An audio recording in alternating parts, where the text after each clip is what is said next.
میرا کھیل اپنی جگہ ویسے ہی برقرار رہے گا، اس نے سکون سے کہا۔ ڈیل کیا ہے؟ میں نے پوچھا۔ راکیش ورما کا قتل، اس نے عام سے انداز میں کہہ دیا۔ کیسے ہوگا؟ میں نے پوچھا۔ کسی کو ذرا بھی بھنک نہ پڑے کہ راکیش ورما کے قتل میں میرا کوئی ہاتھ ہے، جبکہ سب میں بتاؤں گی، کرنا تم نے ہے۔ اس نے عجیب سے نفرت بھر لہجے میں کہا۔ کیسے بتاؤ گی؟ میں نے پوچھا۔ یہ مجھ پر چھوڑ دو، سب سے پہلے یہاں کا نیٹ ورک توڑو جو انہوں نے بنا رکھا ہے۔ تم جیسی چاہو ضمانت لے لو، لیکن راکیش ورما ختم ہونا چاہیے۔ ٹھہرو پوجا، ذرا ٹھہرو، میں نے ایک دم سے کہا، پھر سوچتے ہوئے بولا۔ تم دو باتیں کر رہی ہو، راکیش ورما کا قتل اور یہاں کے نیٹ ورک کی تباہی، ایسے کیسے ممکن ہو سکتا ہے؟ کیا راکیش ورما یہاں پاکستان میں موجود ہے؟ نہیں، وہ پاکستان میں نہیں ہے۔ اسے مارنے کے لیے تمہیں بھارت جانا پڑے گا یا کسی بھی دوسرے ملک۔ تم کہہ رہی ہو یہاں کا نیٹ ورک تباہ کروں گا تو؟ میں نے پوچھنا چاہا تو وہ کندھے اچکاتے ہوئے بولی۔ ہاں نا، میں یہاں کا نیٹ ورک تباہ کرنے میں تمہاری مدد کروں گی۔ یہ میری طرف سے وہ فائدہ ہے جو میں تمہیں دینا چاہتی ہوں۔ پہلے راکیش ورما کو مار دو یا پھر یہاں کا نیٹ ورک توڑ دو۔ تم نے راکیش ورما کو مارنے کی خود کوشش، میں نے کہنا چاہا تو وہ میری بات کاٹتے ہوئے بولی۔ ارے میں تو اسے اپنی آنکھ کے اشارے سے مار دوں، مگر میں ذمہ داری خود پر نہیں لینا چاہتی۔ میں ایسا کیوں کر رہی ہوں یہ میرا پرابلم ہے، تمہارا نہیں۔ تم کیا سمجھتی ہو میں راضی ہو کیا؟ میں نے اس کی آنکھوں میں دیکھتے ہوئے سخت لہجے میں کہا تو وہ کندھے اچکاتے ہوئے بولی۔ یہ تم پر منحصر ہے کہ تم کیا کرتے ہو۔ تم چاہو تو مجھے قتل کر دو، میں حاضر ہوں۔ چاہو تو جانے دو یا قید کر لو، میں نے خود کو تمہاری مرضی پر چھوڑا۔ میں اس سے بڑا ثبوت نہیں دے سکتی اور نہ ہی رسک لے سکتی ہوں۔ اس نے اپنی بات کہی اور سکون سے کرسی کے ساتھ ٹیک لگا کر بیٹھ گئی۔ اس نے مجھے ہلا کر رکھ دیا تھا۔ ایک بار تو مجھے یوں لگا جیسے میں بند کلی میں آ گیا ہوں، مجھ میں فیصلہ کرنے کی قوت ہی نہیں رہی۔ یہ میری زندگی کا پہلا تجربہ تھا۔ میں جس سے نفرت کرتا تھا اور جو مجھ سے نفرت کرتی تھی، ہم دونوں اپنے مشترکہ دشمن کو شکست دینے کے لیے آمنے سامنے بیٹھے ہوئے تھے۔ مجھے سمجھ میں نہیں آ رہا تھا کہ میں اس کی ڈیل کے جواب میں کیا فیصلہ کروں۔ پوجا کے نرم چہرے سے یوں لگ رہا تھا جیسے وہ میری دشمن نہیں، بہت پرانی دوست ہو۔ اس نے مجھے ایک مشکل فیصلے میں ڈال دیا تھا۔ میرا سب سے بڑا امتحان تو یہی تھا کہ میں اسے قتل کرنے کی بجائے چھوڑ دوں اور وہ چلی جائے، مگر میری سوچ اس سے آگے بڑھ ہی نہیں پا رہی تھی۔ کوئی اتنی آسانی سے میرے پاس آ کر مجھے جو بھی آفر کر رہی ہے تو کیوں کر رہی ہے؟ جہاں یہ بات میرے لیے معمہ تھی وہاں ایک رسک بھی تھا۔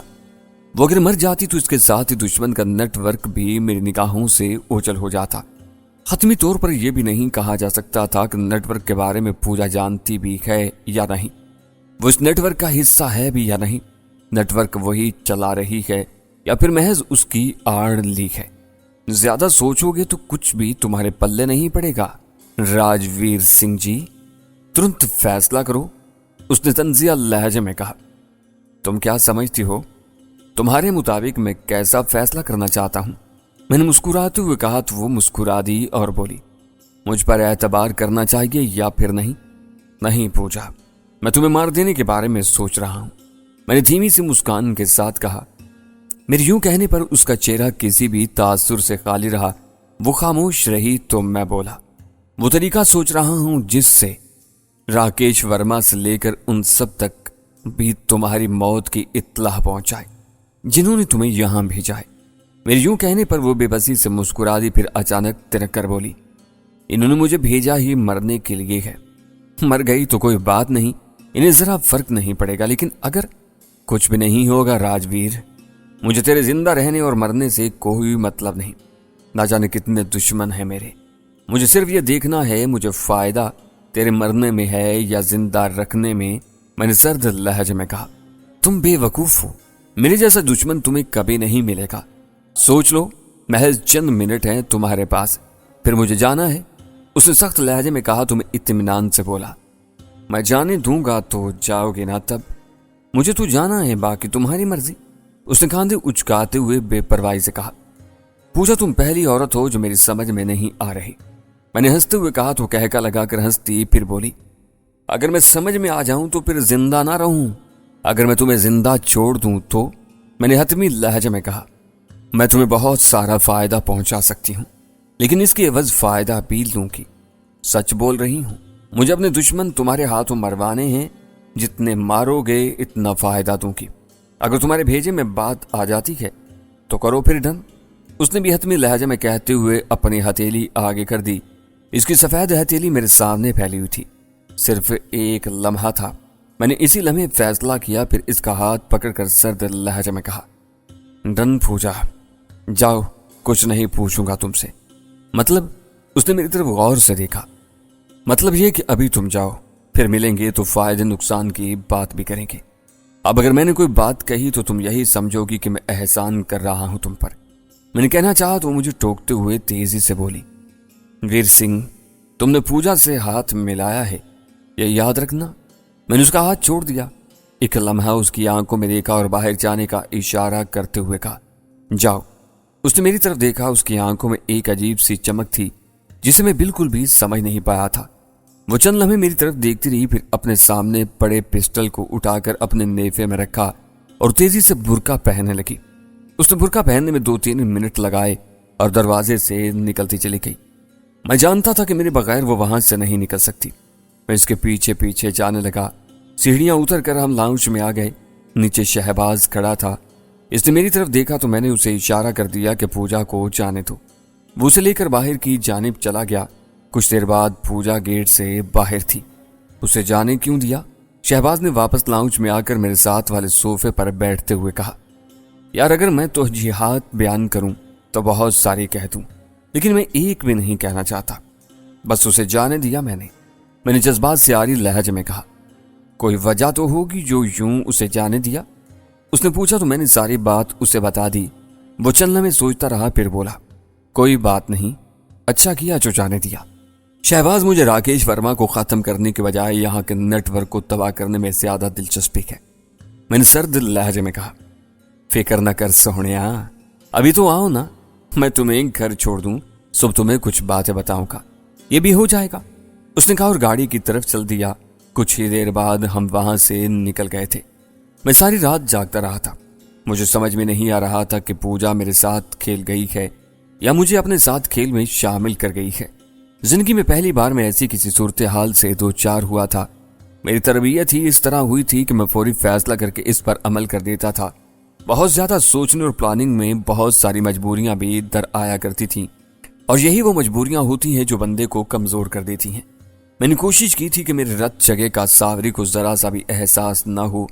جس وقت اذانیں ہونے لگیں تو میں بیڈ سے اٹھ کر باہر چلا گیا۔ لاؤنج سے ہوتا ہوا کوریڈور کی سیڑھیوں پر جا بیٹھا۔ وہاں تازہ ہوا سے مجھے سکون محسوس ہونے لگا۔ کچھ دیر تک کے لیے پوجا کی باتیں، رویہ اور اس کا کھیل میرے دماغ سے نکل گیا تھا۔ مجھے وہاں بیٹھے تھوڑی دیر ہوئی تھی کہ میں نے اپنے عقب میں قدموں کی چاپ سنی۔ میں نے مڑ کر دیکھا، ساوری چلی آ رہی تھی۔ اس کے دونوں ہاتھوں میں چائے کے کپ تھے۔ وہ میرے قریب آ گئی۔ اس نے کوئی لفظ کہے بنا ایک کپ میری طرف بڑھایا۔ وہ بالکل میرے ساتھ لگ کر بیٹھ گئی۔ ہم دونوں خاموشی سے چائے پینے لگے۔ تھوڑی دیر بعد وہ دھیمے سے لہجے میں بولی، علی، دیکھ رہے ہو اس وقت اندھیرا ہے؟ ہاں، میں نے کچھ نہ سمجھتے ہوئے ہنکارا بھرنے کے سے انداز میں کہا، ذرا تصور کرو یہاں تو بجلی سے چلنے والی روشنیاں ہیں، لیکن اگر امروہی میں ہوں جہاں بجلی نہیں ہے، وہاں اس وقت کیسا محسوس ہوتا ہوگا؟ اس نے دھیمی آواز میں پوچھا تو میں دھیمے سے بولا، بالکل گپ اندھیرا، جس میں کچھ بھی سجھائی نہیں دیکھا۔ اس اندھیرے میں بھی ہم سانس لے رہے ہوتے ہیں۔ اس نے سوچتے ہوئے لہجے میں کہا تو میں نے پوچھا، تم کہنا کیا چاہتی ہو؟ ابھی اندھیرا ہے، لیکن تھوڑی دیر بعد روشنی ہو جائے گی۔ ہمارے پاس سوائے انتظار کے اور کچھ نہیں ہے۔ وقت ہونے پر ہی اجالا ہوگا، اس میں سب دکھائی دے جائے گا۔ تم سورج کو پکڑ کر آگے پیچھے نہیں لے جا سکتے، بلکہ سورج ہی اندھیرے اور اجالے کا فیصلہ کرتا ہے، کیونکہ اس کے تخلیق کار نے اسے ایسا کرنے کی طاقت بخشی ہے۔ اس نے دھیمے سے لہجے میں کہا اور چائے کا ایک لمبا گھونٹ بھر لیا۔ تم آخر ساوری کہنا کیا چاہتی ہو؟ میں نے کافی حد تک سمجھتے ہوئے کہا، میں یہ کہنا چاہتی ہوں میرے سونے، اس وقت تم اندھیرے میں ہو۔ اگر تم اس لیے گھبراؤ گے نا کہ تمہیں کچھ پتا نہیں چل رہا، تو پتا نہیں چلے گا، کیونکہ اندھیرا ہے، مگر یہ اندھیرا رہے گا نہیں۔ کچھ دیر بعد اجالا ہو جائے گا، سارے منظر واضح ہو جائیں گے۔ مصنوعی روشنی میں تم اصل منظر پھر بھی نہیں دیکھ سکتے ہو۔ تھوڑا انتظار کرو بس۔ تم کیا جانتی ہو میں کیوں پریشان ہوں؟ میں نے تجویز سے پوچھا۔ میں جانتی ہوں اس پوجا نے تمہیں چکرا کر رکھ دیا ہے۔ دراصل وہ اندھیرے کا فائدہ اٹھا رہی ہے، کیونکہ اندھیرے میں سایہ نہیں ہوتا، جب سایہ ساتھ ہو تو خوف نہیں رہتا۔ اسے سمجھاتے ہوئے کہا تو میں اس کی بہت ساری باتیں سمجھ گیا۔ میرے سامنے جو الجھن کا پردہ تھا وہ ہٹ گیا، لیکن اس کے ساتھ ہی ایک خوشگوار حیرت ہوئی۔ تبھی میں نے اسی حیران کن لہجے میں پوچھا، یہ اتنی موٹی موٹی باتیں تم نے کہاں سے سیکھ لی ہیں؟ روحی سے، یہ مجھے روحی نے سکھائی ہیں۔ جب انسان مشکل میں جیتا ہے نا تو زندگی سکھا دیتی ہے۔ میرے بابا نے مجھے روحی میں رہنا سکھایا ہے۔ میں تو اس دنیا کو بھی روحی سمجھتی ہوں۔ یہاں پیاس ہے، ہر طرح کی پیاس۔ دیکھتے نہیں ہو یہاں بگولے بھی ہیں، زیر زمین سانپ، بچھو اور نہ جانے کیا کیا ہے۔ اس لیے اس دنیا کی بڑی جلدی سمجھ آ گئی ہے۔ ٹھیک ہے، میں سمجھ گیا تم جو کہنا چاہ رہی ہو۔ چلو اٹھو، میں نے کہا اور اٹھ کر واپس بیڈ روم میں چلا گیا۔ وہ میرے پیچھے پیچھے آ گئی تھی۔ میرے آفس پہنچتے ہی شہباز آ گیا۔ اس نے آتے ہی کافی منگوائی اور صوفے پر بیٹھتے ہوئے پوچھا، کیا سوچا تم نے پوجا کے بارے میں؟ کچھ نہیں، سامنے آئے گی تو دیکھ لیں گے، میں نے بے پرواہی سے کہا۔ دیکھ لی، ہمارے سامنے مختلف رپورٹس آتی رہتی ہیں۔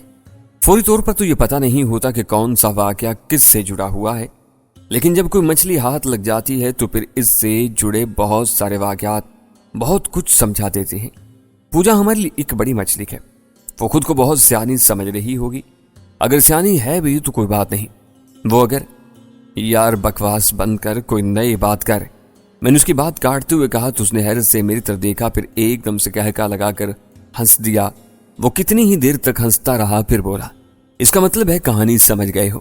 ہم وہ آئی اور چلی گئی، اب وہ جو داؤ کھیلے گی اس سے اندازہ لگا لوں گا۔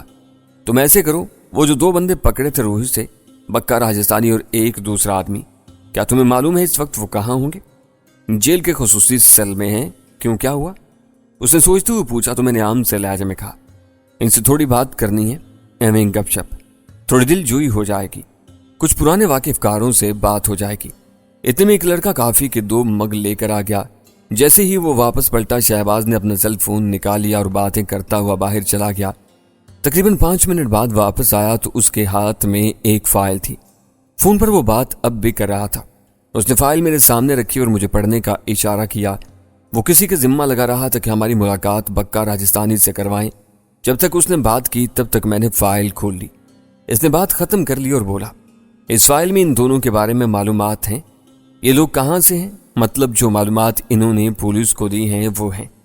چلو کافی پی لو، پھر نکلتے ہیں، میں نے کہا اور فائل پڑھنے لگا۔ ان کے بارے میں زیادہ تفصیلات نہیں تھی، ظاہر ہے ان میں زیادہ تر غلط معلومات ہوتی ہیں۔ بکا راجستھانی کے بارے میں مجھے اتنا جاننے کی ضرورت نہیں تھی۔ میں نے فائل ایک طرف رکھ دی۔ کافی پیتے ہوئے ہم یوں ہی باتیں کرتے رہے۔ وہ مجھے ان واقعات کا بتانے لگا جو چند دنوں سے ارد گرد کے علاقے میں رونما ہو رہے تھے۔ بظاہر وہ عام سے تھے، لیکن اگر ان پر غور کیا جاتا تو ان میں بہت کچھ پوشیدہ تھا، بہت کچھ سمجھ میں آ رہا تھا۔ دوپہر تک ہم یوں ہی آوارہ گردی کرتے رہے۔ ایک پارکنگ میں گاڑی کھڑی کر کے ہم اندرون لاہور کی گلیوں میں گھس گئے۔ میں نے شہباز سے نہیں پوچھا وہ ایسا کیوں کر رہا ہے۔ ہم نے چونکہ وقت گزارنا تھا، اس لیے آوارہ گردی میں وہ چاہے جدھر بھی جاتا میرا سوال کرنا بنتا ہی نہیں تھا۔ ہم کافی دیر ادھر ادھر بھٹکتے ہوئے ایک تنگ سی گلی میں آ گئے۔ تقریباً گلی کے درمیان ایک 3-4 منزلہ گھر کے سامنے وہ رک گیا۔ اس کے آگے چھوٹا سا تھڑا تھا جس کے آگے سیمنٹ کی جالی لگی ہوئی تھی۔ اپنے دور میں وہ بڑا جدید مکان رہا ہوگا، لیکن اس وقت باہر سے خستہ ہی دکھائی دے رہا تھا۔ دروازے پر دستک کے جواب میں ایک لڑکا نمودار ہوا۔ اس نے شہباز کو دیکھا تو مسکراتے ہوئے دروازہ کھول دیا۔ ظاہر ہے وہاں اس کی اچھی خاصی جان پہچان تھی۔ اس نے دروازے میں داخل ہوتے ہوئے پوچھا، اور سنا بھائی شیرا، سب ٹھیک چل رہا ہے نا؟ بالکل ودیا پائن، اس لڑکے نے خالص لاہوری لہجے میں کہا تو شہباز نے ڈیوڑی میں آ کر پوچھا، سنا پھر کتنے ہیں دادا جی؟ بیٹھے ہیں، میچ دیکھ رہے ہیں، اس نے خوشگوار لہجے میں کہا تو ہم تینوں نے چلتے ہوئے ڈیوڑی پار کی۔ سامنے کھلا سا سین تھا جو کافی اوپر تک جاتا تھا۔ برآمدے کے ساتھ 3 اطراف میں کمرے تھے۔ وہ ہمیں بالکل ساتھ والے کمرے میں لے گیا جس کی ایک کھڑکی باہر گلی میں کھلتی تھی۔ وہاں ایک بوڑھا شخص چھوٹے سے بیڈ پر تکیے سے ٹیک لگائے بیٹھا تھا۔ سفید رنگ، سفید بال، کلین شیو، دھوتی کرتا پہنے ہوئے تھا۔ شہباز کو دیکھتے ہی مسکراتے ہوئے بڑے جاندار انداز میں بولا، ہائے کدھر ہوئے،